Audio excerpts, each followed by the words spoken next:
You have to be quiet. You ready? Are standing by.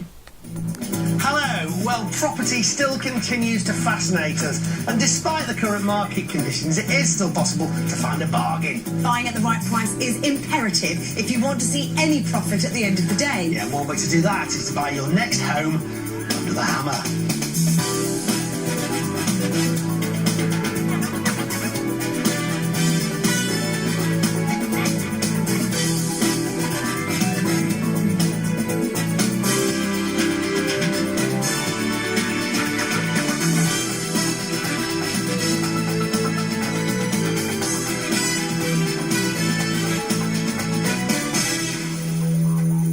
The properties on the show today are all very different. But their new owners will all have the same hopes for them, that they turn out to be good investments. So let's see what they bought.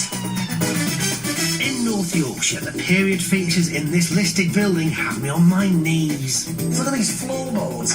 Absolutely beautiful.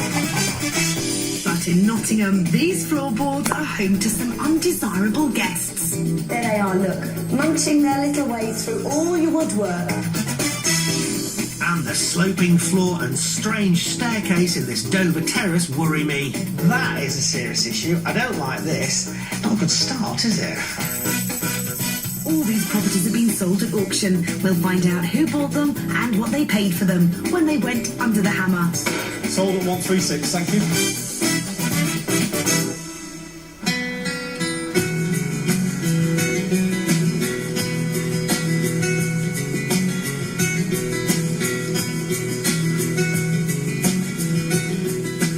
This is Knaresborough near Harrogate in Yorkshire, and a beautiful spot it is too, with vistas and history galore.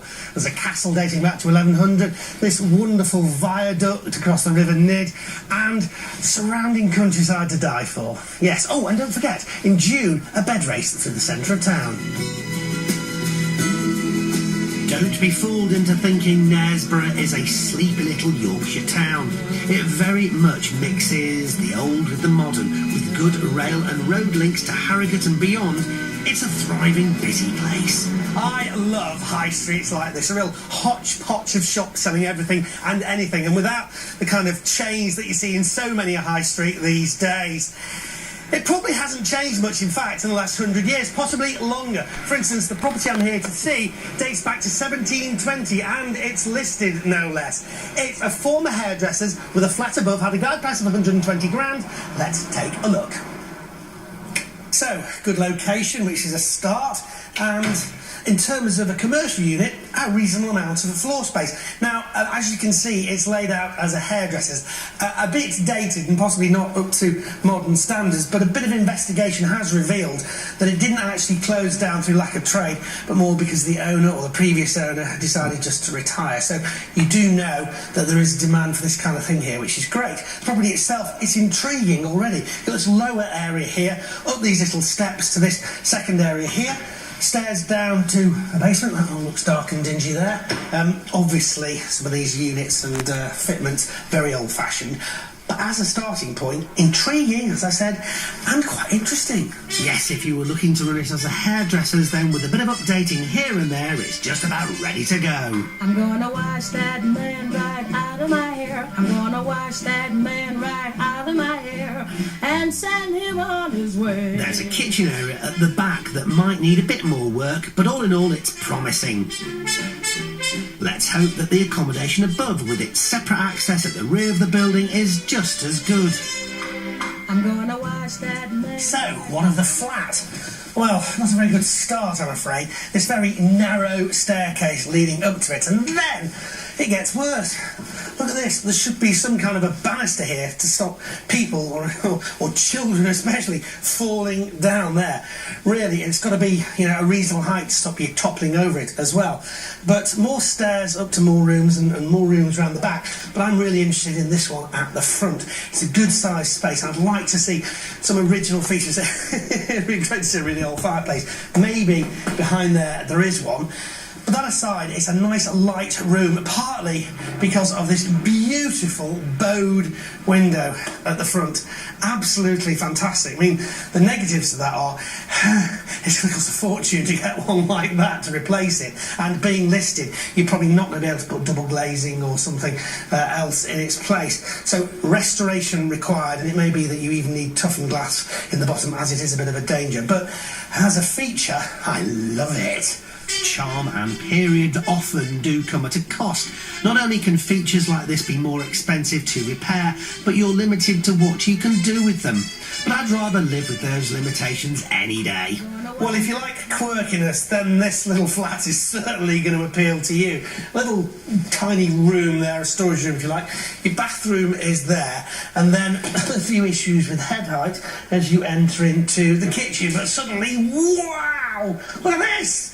I mean, as a room, it's a bit higgledy-piggledy, we've got some nice cupboards and stuff, but I'm straight away drawn to this floor. How fantastic is this? Look at these floorboards.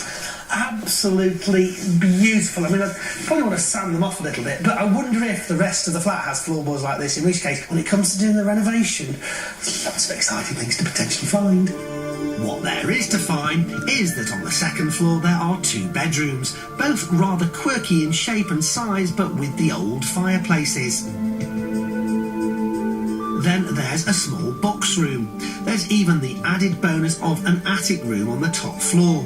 And as if that wasn't enough, there's a big bonus at the back of the property, with both a garage and allocated parking for 3 vehicles. But rather worryingly, I've discovered some signs of structural problems around the basement area, which will definitely need to be looked at. What does a local property expert make of this huge lot, guarded at £120,000? Great thing about the ground floor is you could use it for a multitude of uses. You've got a mixture of uses up and down the high street, from cafes, bistros, individual boutique shops. So really, whatever your wish is, it can be done. The flat here needs, obviously, a degree of modernisation, but you are working with some beautiful period features, and you can modernise to your own taste. Well, it might have a lot going for it, but is it a good investment? Let's start with the flat. I think the apartment, fully modernised with parking at the back for at least 1 vehicle, 2 if you can spare, you should be looking at something in the region of about £160,000 in today's market. And the retail unit? If you looked at its current rateable value of being around and about £8,000, £8,000 to £8,500 per annum, its open market value currently would be somewhere around and about £60,000, £65,000. So, altogether then, the value of the whole building could be in the region of £225,000 to £230,000. Very encouraging. Well, I love lots like this one, with plenty of options for the commercial space and potential income from the flat. Or that would be a lovely place to live. Work to be done, yes, but who wouldn't want to set up a business in a place like this? Let's see who agreed with me when it went under the hammer. So we get to Knaresborough now, to a shop and maisonette. Start me at 100. At £100,000, anybody bidding? At 100,000, it's saying yes. Are you saying yes? 100. At 100 only bid. At £100,000 I'm bid. I'll take 5. At 100,000, 5. 1 5. 1 5, 110, are you bidding now? 110, 15, will you? At 110, 115, may I? 115, 115, take 2 if you will. 117, 117 bid. Will you fill him up, sir? 120. At 120 bid. At 120 and 1 anywhere are we looking? At £120,000 is for nothing. At 120,000 then for the first time. At £120,000, second time. Sure. No. Property is yours, sir. At £120,000. Full bang on the guide price of £120,000. That successful bid was placed by West Yorkshire-based Peter and Shirley. Peter is a car tradesman, while Shirley is a qualified beautician. I was intrigued to hear their plans for the building. Peter, Shirley, love to meet you both. Pleased to meet you. Good to meet you, Martin. Congratulations. Thank you. What a quirky little property. It is. Very quirky. I love it. It's been wonderful. What were you looking for specifically? Mainly a property that would give us a residence, but this came up with a shop to include a hairdressing shop for my daughter, and it was a good price, so we went for it. So tell me about your daughter and what she does and what she's been doing so far.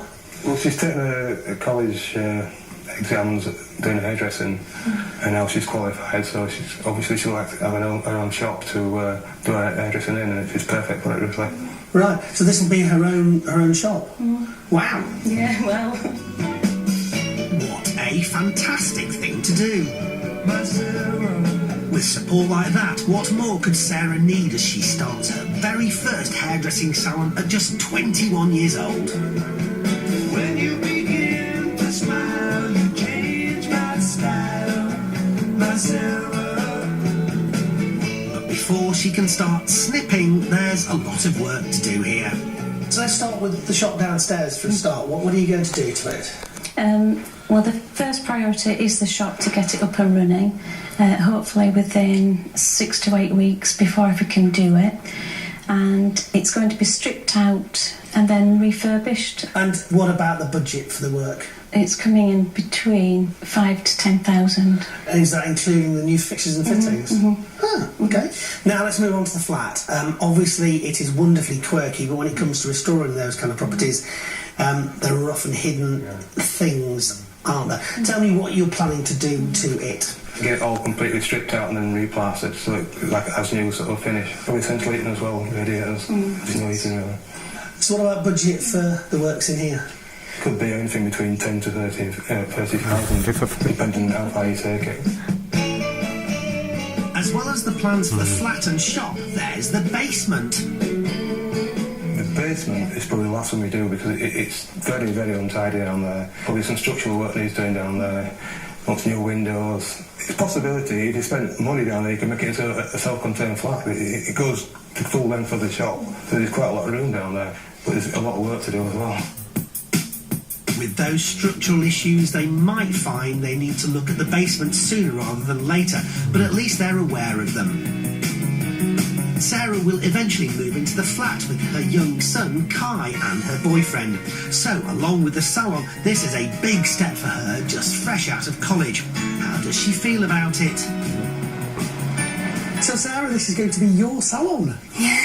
Exciting. Yeah. Very exciting. Yeah. Tell me a little bit about your experience and where you're at now and what you're going to do. Well, I've got experience in the hairdressing and the beauty therapy. At the moment we're focusing on the hairdressing, and hopefully we'll be expanding into some beauty treatments and different things. So you worked in a salon before, have you? I worked in a salon, yeah. But not run one? No. Well, how do you feel about that? It's scary. Yeah. No wonder she's scared. However, Sarah's going to build up the business gradually with herself as the only stylist, another girl doing nails, and of course, her supportive mum as beautician. So, what about the flat? What do you think of that? I really like the flat, actually, yeah. It needs a bit of work, but it's really nice feel to it. Well, so congratulations, good luck, and we look forward to seeing a stream of customers here in the not-too-distant future. Yeah, thank you. Well, exciting times for Sarah and, of course, Shirley and Peter as well. Lots of work to be done, and I know that the basement is low on the list of priorities, but I think they need to address potential structural things there before they plough on with the rest of the refurbishment. Still, it'll be really exciting to see what happens to the flat and, of course, the hair salon in the future. You can find out later in the show. Well done.